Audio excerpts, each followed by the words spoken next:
তোরা হিন্দুরা তো গরুর মা বলস। আরে আমিও তো এই ভাবি, হিন্দু গো মা যদি গরু হয় তাহলে বাবা কিডা? ষাঁড় গরু মনে হয়।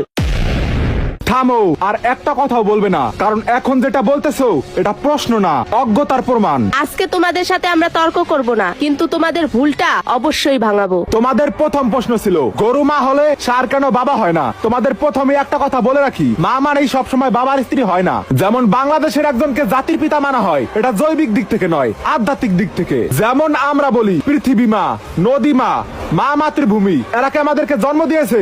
না, তবু আমরা এদেরকে মা বলে সম্বোধন করি, সম্মান করি। ঠিক সেইভাবেই হিন্দুদের কাছে গরুকে মা বলা হয়। এটা কোনো জীববৈজ্ঞানিক অর্থে না, এটা সম্মান ও কৃতজ্ঞতার প্রতীক। গরু আমাদের দুধ দেয়, আর সেই দুধ খেয়েই মানুষ ছোটবেলা থেকে বড় হয়, আর এজন্যই গরুকে মা বলা হয়। এটা শুধু শ্রদ্ধার ভাষা।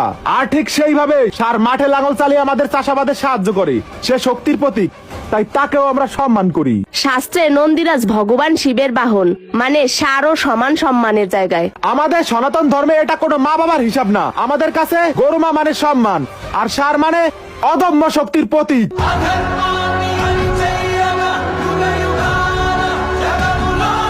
যদি আজকে আপনিও গরুকে সম্মান করে থাকেন তাহলে কমেন্টে লিখুন জয় গোমাতা।